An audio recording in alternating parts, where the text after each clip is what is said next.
Welcome to the Tech Egg. Don't get scrambled. Enjoy the video. In this video, I will explain how to connect Sony headphones to an iPhone. First, make sure your Sony headphones have sufficient power, ideally a full charge, to prevent interruptions during setup. Next, navigate to your iPhone settings and activate Bluetooth.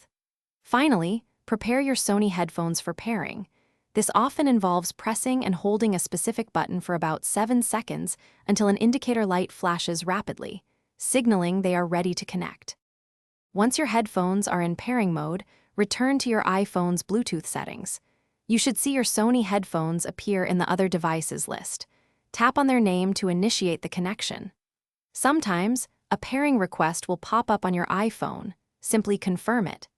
This step establishes the initial handshake between your two devices, allowing them to communicate wirelessly and securely. For an even better experience, consider downloading the Sony Headphones Connect application from the App Store. This free application unlocks many advanced features, such as equalizer adjustments, ambient sound control, and custom button assignments.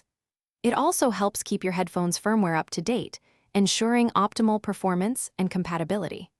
The app provides a comprehensive way to personalize your audio to your exact preferences. If you encounter any issues, a few simple troubleshooting steps can help. Try toggling your iPhone's Bluetooth off and then back on. If that doesn't work, consider resetting your Sony headphones to their factory defaults. Consult your specific model's manual for instructions. Also, ensure your headphones aren't already connected to another device, as they typically only pair with one at a time. These steps resolve most common connection problems. Thanks for watching. Consider subscribing if I helped unscramble your problems.